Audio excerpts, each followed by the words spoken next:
At 76, King Charles, whose life has been marked by both privilege and profound personal struggles, recently made a deeply emotional confession about love.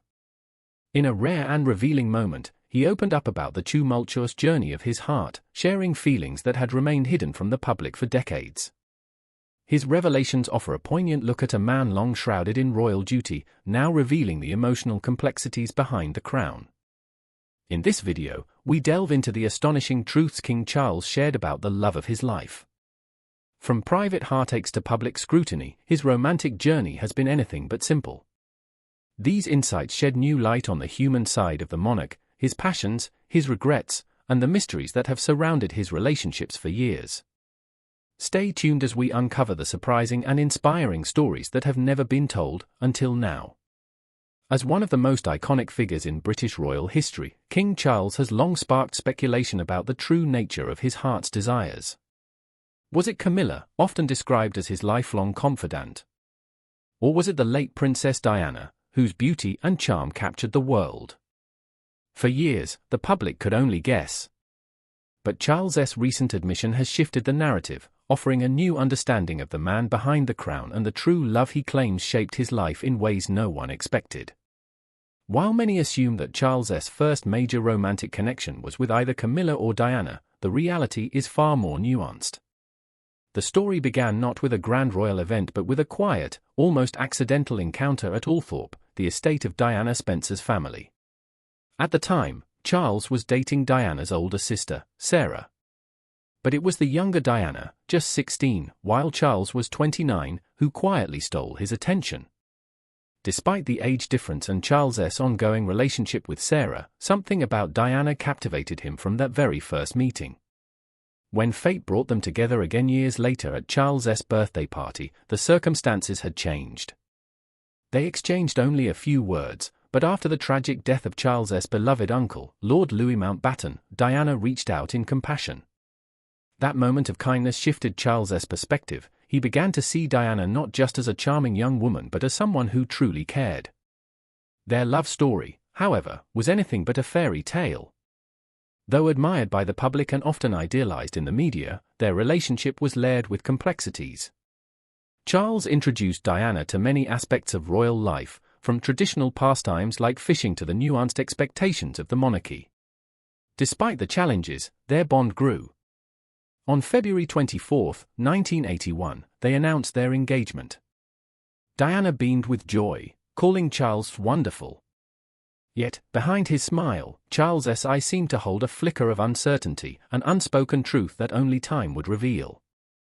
Among the many chapters in King Charles's life, none have sparked more intrigue than his romantic choices. With his recent confession, longtime followers of the royal family are left stunned. This personal revelation may one day be remembered as a pivotal moment in the legacy of Britain's monarchy. Only Charles himself knows the full depth of that story. Before Diana officially stepped into royal life, Charles arranged a trip to Australia, meant to give her time to reflect on the enormous commitment ahead. But Diana needed no time to think. Without hesitation, she agreed to the engagement, leaving behind her Kensington apartment to move into Clarence House, where she would live until the wedding. Her swift decision revealed not only her love but also her unwavering resolve to embrace the life awaiting her. When Diana emerged onto the world stage, she captivated the public with her grace and charisma. The engagement ring she wore, a 12-carat oval sapphire from Sri Lanka, encircled by diamonds, became an enduring symbol of royal romance. Inspired by the brooch Prince Albert gave Queen Victoria in 1840, the ring carried a history as rich as its gemstones, embodying both tradition and modern love. Yet even the most beautiful stories can contain heartbreak. During a televised interview about their engagement, a journalist asked the couple if they were in love. Diana instantly replied, "Of course." Charles, with a measured pause, added, "Whatever in love's means." It was a subtle but telling moment, one that hinted at deeper, unresolved emotions beneath the surface of a royal love story that was never as simple as it seemed. When asked during their engagement interview if they were in love, Diana immediately and confidently responded, "Of course." But Charles's answer was far less certain. He hesitated, then gave a vague and cryptic response, "Whatever in love's means." that brief remark would cast a lasting shadow over their relationship, embedding doubt not only in Diana's heart but also in the minds of millions around the world who watched with curiosity and concern.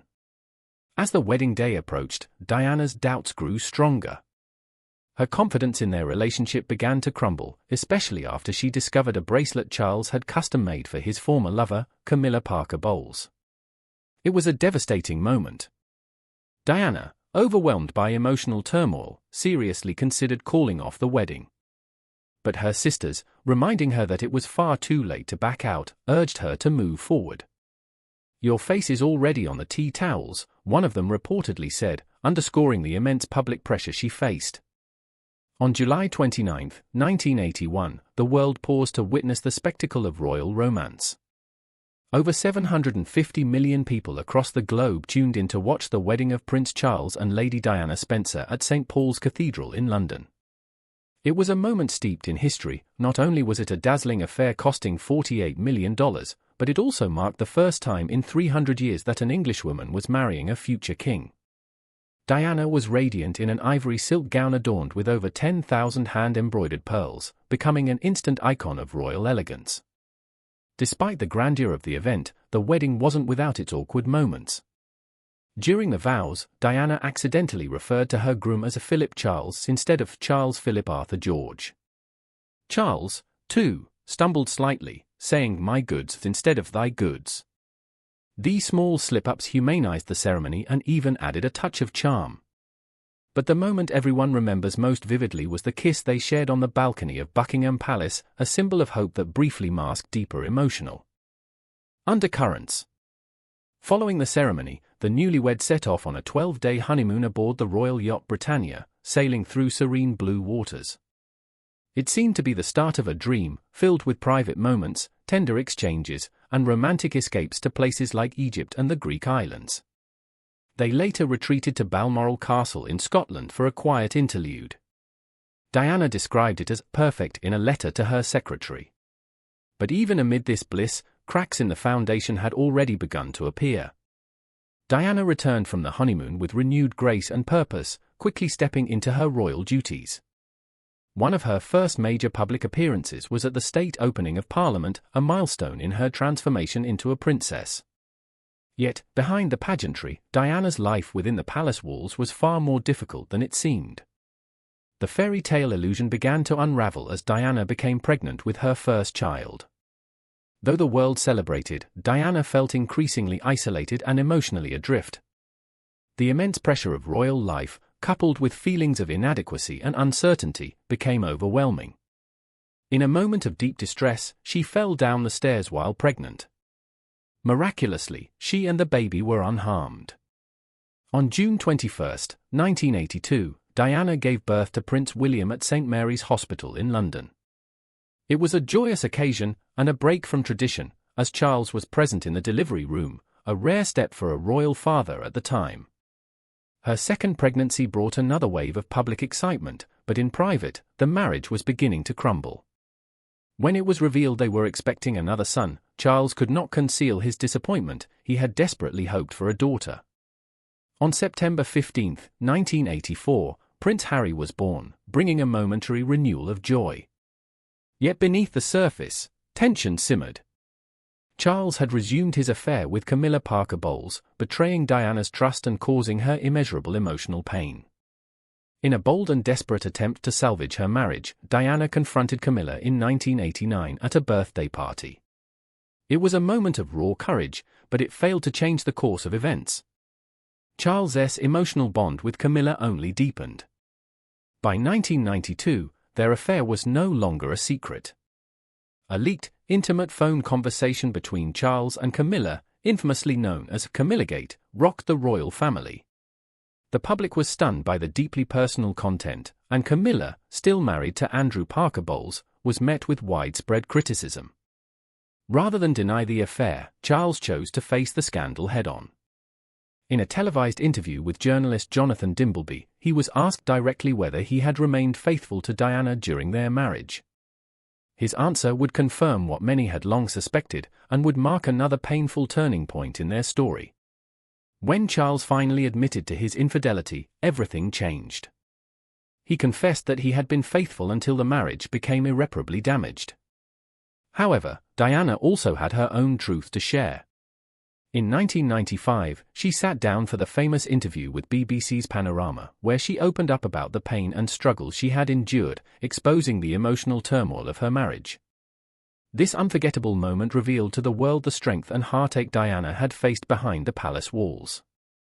Her confession shattered the illusion of the fairy tale life, laying bare the deep cracks in what had once been regarded as a royal love story.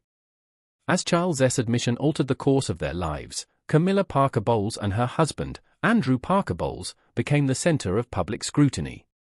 This period marked a dramatic turning point for Diana and Charles, as their separation was officially announced, shocking the world. It was a profound moment, ending a marriage that had once captivated global attention. The announcement of their divorce only intensified the public's curiosity, especially when it was revealed that Camilla and Andrew had been living separately for 2 years. This raised speculation that Diana and Charles's marriage was doomed, too. Rumors about Diana's alleged affair with Army Captain James Hewitt also emerged, suggesting that Diana had sought comfort in his arms after Charles's betrayal. Their relationship, reportedly starting in 1986, was said to have lasted for 4 years, adding to the speculation and drama surrounding their personal lives. On December 9, 1992, Prime Minister John Major stood before the House of Commons and announced that Prince Charles and Princess Diana would be separating. He clarified that the decision was mutual, and both would continue to co-parent their sons, Prince William and Prince Harry. Even Queen Elizabeth expressed her support for the separation. However, in a surprising turn of events on May 30, 1993, Charles and Diana appeared together at the 50th anniversary of the Battle of the Atlantic ceremony. Stepping off the royal yacht Britannia, they looked composed and almost happy, marking their first public appearance together since Christmas the year before. This rare sighting sparked renewed speculation about the possibility of reconciliation. Despite the public intrigue, Diana and Charles continued to follow separate paths. Diana dedicated herself to charity work, frequently visiting hospitals and championing causes close to her heart. She also honed her public speaking skills with the guidance of voice coach Peter Settle. Meanwhile, Charles carried on with his royal duties, attending various ceremonies and representing the monarchy both in the UK and abroad. Despite their separate paths, the inevitable eventually arrived: their official divorce. After lengthy and challenging negotiations, they met in early 1996 at St. James's Palace to settle matters concerning finances and custody of their children. Witnessing the rise and fall of Charles and Diana's marriage provides a glimpse into the hidden struggles that often define the romantic lives of those in the British royal family. The end of their relationship marked not just the conclusion of a love story, but the beginning of a new chapter for both of them, albeit one fraught with difficulties and challenges. Diana's story, however, was far from over. On July 15, 1996, the court finalized their divorce, and the legal documents were made public on August 28. Their 15-year marriage officially ended. For Diana, the divorce was bittersweet, a step toward reclaiming her independence but also a source of sadness and uncertainty. She confided in her brother-in-law, Sir Robert Fellows, about the emotional burden she had carried for years. The details of her financial settlement soon emerged. While she lost her royal title, Diana retained the title of Princess of Wales, a symbolic connection to the royal family. Her settlement included a lump sum of $22.5 million and an annual allowance of $600,000 to support her charitable work and office. Though this allowance ended in September 1996, Diana was allowed to remain at Kensington Palace, use royal aircraft for travel, and hold events at St. James's Palace. While her official ties to the royal family were severed, certain privileges, such as the use of jewelry from her marriage and government-provided security services, remained in place to ensure her safety. After her divorce, Diana embraced her new life with the grace and strength that had always defined her. She viewed the separation as an opportunity for a fresh start, a chance to rediscover herself and live life on her own terms, free from the confines of royal duties. Diana was determined to write a new chapter filled with purpose, passion, and love. However, despite her determination, her personal life continued to be under constant media scrutiny. In September 1995, Diana found love again with Dr. Hasnat Khan, a renowned heart and lung surgeon. Their relationship, which was kept private for 2 years, seemed to offer Diana the happiness and companionship she had longed for. She referred to him as Mr. Wonderful, and those close to her believed he was the love of her life. However, the relentless pressure from the media eventually took its toll, and they quietly parted ways. Afterward, rumors about other relationships involving Diana began to surface.